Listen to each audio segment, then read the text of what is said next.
रजब टट्टू अलगरम है अलगरम। 1.5 साल के अंदर मैंने देख लिया भाई एलग्राम क्या है, एलग्राम क्या है, एलग्राम क्या है।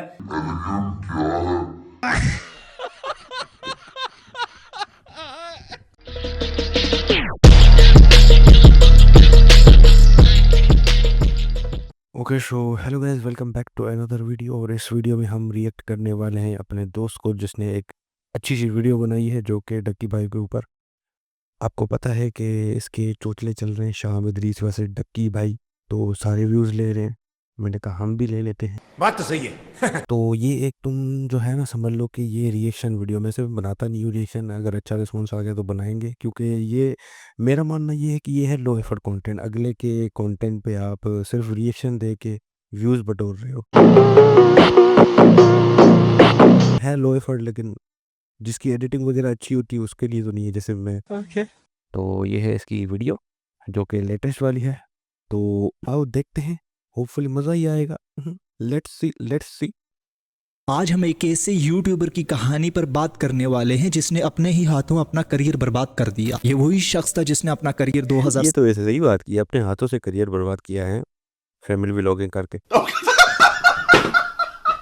बात तो सही है। 17 में रोस्टिंग वीडियोस बनाकर शुरू किया, जिसने अपने इस यूनिक अंदाज से बहुत कम टाइम में एक लाइव फैन बेस बना दी। ये वाला जो डक्की का एरा था ना, ये अच्छा एरा था रेदर देन फैमिली व्लॉगिंग और व्लॉगिंग, ये वो समझ रहे हो। तो the Ducky you do, the Ducky I know. पता नहीं क्यों पाकिस्तानी अवाम को इसका ये अंदाज इतना कूल लगता था। इसके इसी स्टाइल से इम्प्रेस होकर न जाने कितने सैकड़ों पाकिस्तान में ऐसे और रोस्टिंग चैनल स्टार्ट हुए। आज हम इसी most famous Pakistani YouTuber Ducky भाई के डाउनफॉल के पीछे असल हकीकतों के बारे में बात करेंगे। कैपकट वाली एडिटिंग है। इस टाइम डक्की भाई का माइंडसेट ये था कि जो शख्स अपनी किसी फीमेल को वीडियोस में लाकर व्यूज की खातिर और पैसों की खातिर यूज करता है, इसका कंटेंट इंतहाई घटिया कंटेंट है। उस टाइम इसकी वीडियोस ना सिर्फ रोस्टिंग तक महदूद थी, बल्कि उसकी वीडियोस का सबसे major part abusing language use करके दूसरों की माओ बहनों को बुरा भला कहना था। और यही इसका स्टाइल इस पाकिस्तानी अवाम को उस टाइम कूल लगता था। लेकिन आज कुछ सालों बाद आप देख सकते हो डक्की भी सेम उसी रास्ते पर चल रहा है जिस पर वो किसी टाइम इन लोगों भाई ये तो कर्मा हिट हुई है उसको। जिस चीज पे शाम इदरीस को इसने रोस्ट किया था, ये वही चीज कर रहा है। मतलब ये तो वही सीन हो गया। को क्रिटिसाइज किया करता था। मुझे उसी टाइम अंदाजा हो चुका था कि डक्की भाई का अब डाउनफॉल स्टार्ट हो चुका है, जब कुछ ही दिनों पहले डक्की भाई ने अपना एक कोर्स लॉन्च किया। मैं बस इसी का इंतजार कर रहा था कि कुछ दिनों में ये बात साबित हो जाए कि वाकई में क्या मैं दुरुस्त सोच रहा हूँ। बस 2 ही हफ्तों में वाकई में कुछ ऐसा ही हुआ। अभी इसके कोर्स को लॉन्च हुए सिर्फ 3 ही हफ्ते हुए हैं, बल्कि मेरे ख्याल से इससे भी कम। 3 लाख से ज्यादा लोगों ने इसके चैनल को अनसब्सक्राइब कर दिया। कितने थे पहले से? 8.24।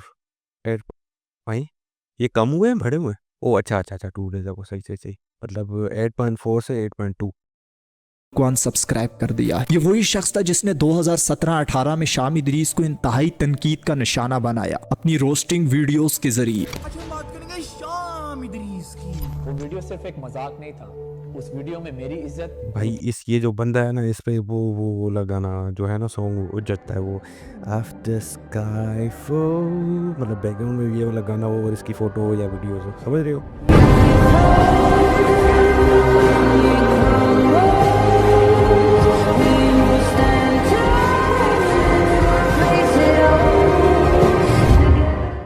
की इज्जत, एक लड़की की इज्जत गिराई गई और इन सब बातों का मजाक बनाया। लोगों को शायद इस बात का पता नहीं है, लेकिन इसका जन्म ना हाईवे पे हुआ था, क्योंकि इतना घटिया एक्सीडेंट अक्सर हाईवे पे ही होते हैं। पहले फजलुद्दीन आके इस बंदी से पूछेगा शादी कर ले, फिर आगे से ना इस बंदी ने भावड़ा हो जाना। इसकी सारी ऑडियंस इस बात का इंतजार कर रही है कि कब इसकी शादी होगी, कब इसकी सुहागरात का व्लॉग यूट्यूब पे चलेगा और कब इसकी पैंट छोलियां बंद होगी। इसने ये तो यार गलत बात, उस टाइम हमें कूल लग रहा था क्योंकि हम बच्चे थे, लेकिन अभी सुनते हुए अजीब लग रहा है, क्या कह सकते हैं।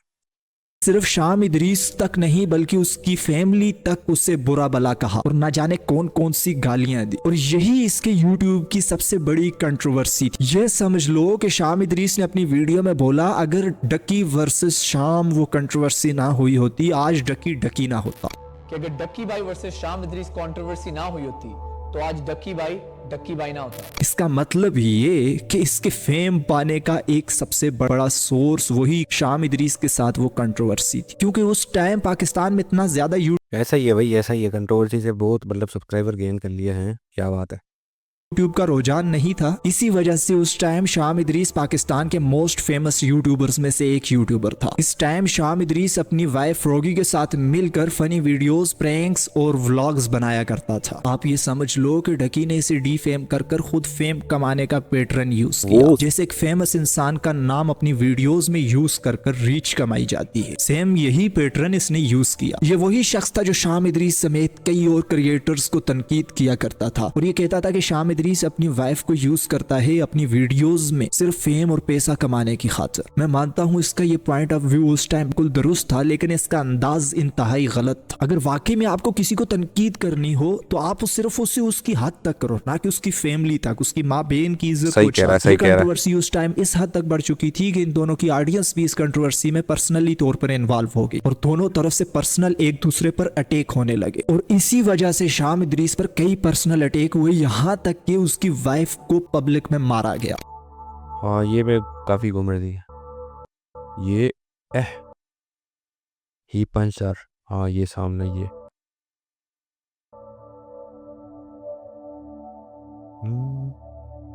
भाई साहब फ्रॉगी। अच्छा कहाँ है? इसको मेरे ख्याल से पकड़ा, अभी पकड़ेंगे ना, पुलिस वाला पकड़ेगा इसको। म्यूजिक तो बड़ी सूदिंग डाली है, सुकून मिल रहा है। नींद आ रही है, अभी मैं इधर सो जाऊंगा। जो कि इंतहाई अखलाकियत के खिलाफ है, किसी औरत पे हाथ उठाना। और शाम इदरीस ने जब उस टाइम अपनी सफाई बयान करने की कोशिश की, किसी ने उस टाइम उसकी बात तक ना मानी, क्योंकि डकी ने अपनी ऑडियंस का माइंड सेट ही कुछ इसी तरह का बना दिया था। बिल्कुल राइट, जी हाँ। लेकिन आज 7 सालों के बाद कुछ ऐसा होता है, आज डकी वो सब हरकतें कर रहा है जिस पर 7 साल पहले वो उन क्रिएटर्स को जलील किया करता था। Hey guys, I just took a right now, like 5 minutes ago, and you're not going to believe. It just got invisible. Look at this, guys. Someone is pranking me. Oh my God. गालियां दिया करता था, criticise किया करता था। हाँ जी, तो भाई व्लॉग बना रहा है आपका भाई। यार मैं तुम लोगों को बता रहा हूँ, मेन चैनल पे जो है ना, इनएक्टिव रहना मुझे पसंद नहीं है। तो मैंने सोचा कि जब रोस्टिंग किसी नहीं, अगर मौका मिल रहा तो फिर व्लॉग ही बना ले। वो बंदा खुद ही अपने प्रिंसिपल के खिलाफ चला गया जो उसने खुद बनाए थे और जिसकी बेस पर उसने एक लाइव फैन बेस एम्पायर खड़ी की थी। और आज आप देख सकते हो डकी अपनी हर वीडियो में लाजमी अपनी वाइफ को लाता है, क्योंकि इसकी बीवी क्यों के नहीं, पैसों के लिए, समझ रहे हो? ए मसला सारा रोटी दा। इसकी वीडियो का सबसे बेस्ट पार्ट जो इसकी ऑडियंस को लगती है। लेकिन अब यहाँ कहानी का रुख कुछ और है। जब कोई इसे क्रिटिसाइज करता है, ये एक्सपोज करता है, सबके लिए कुछ खास करने जा रहे हैं। बहुत इत्तू सी बहुत ही छोटी सी अमाउंट है, आज ये छोटी सी अमाउंट है, करोड़ों की, ठीक है।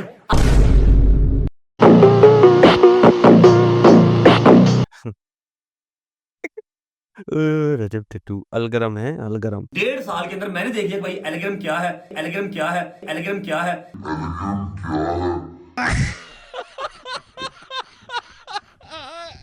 ठीक है, अब आपको बनाने का टाइम, ठीक है। तो हाँ भाई, करें बात इस साल के सबसे बड़े स्कैम की, which is launched by your favourite YouTubers. ऐसा यूट्यूबर तो नहीं, फैमिली बिजनेसमैन। अब इस वीडियो को बनाने का सिर्फ मकसद ये है कि आप लोगों के सामने इन सब का सच लाया जाए। या इसे कोई बुरा भला कहता है इसकी इन गलत हरकत पर, तो अपनी गलतियों को तस्लीम करने के बजाय वो इसके रिएक्शन में उन क्रिएटर्स को डराता धमकाता है। ये लोग जो है वो मेरे वाले साहब को वहाँ से घर से उठाते हैं, साथ में उनकी जो बाइक नहीं, मैंने उनको गिफ्ट की थी 3 लाख रुपए की 125, वो भी चौक के ला गए। और पिछले 15-20 दिनों से तो वैसे मैं अपने घर गया ही नहीं। उसके अलावा मेरा कारोबार सारा का सारा बंद है, मेरी सारी की सारी टीम वापस चली गई अपने अपने घरों में। मुझे डेली लाखों का नुकसान हो रहा है, ऊपर से मुझे इस पर भी धमकाया जा रहा है कि तेरा काम तबाह कर देंगे, तुम्हें काम नहीं करने देंगे, तुम्हें ये। और इसके साथ इसने कईयों पर फिजिकली तशद्दुद भी किया। ओ भाई साहब, हमारे गैंगस्टर जो हैं वो आ चुके हैं फ्रेम में, नदीम नानी वाला।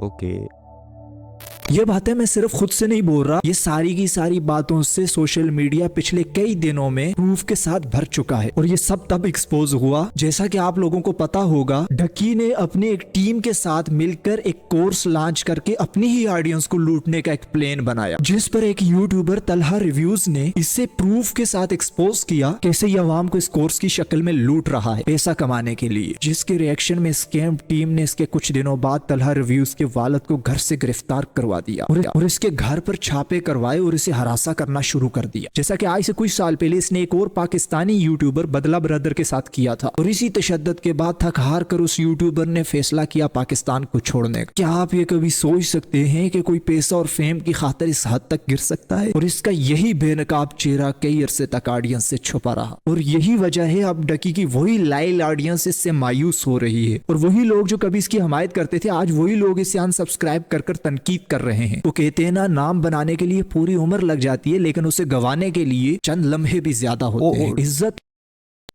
आज हमें ये कैसे आपने बड़ी अच्छी बात की। ये तो भाई ये शायर बन चुका है।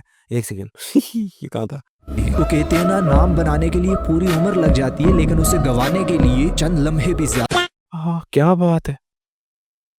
इज्जत और एतबार एक ऐसी चीज है जो एक बार गवा दी जाए दोबारा कभी वापस नहीं आए। है क्या बात है भाई, क्या बात है। काफी अच्छा लगा देख के वीडियो, नाइस वीडियो।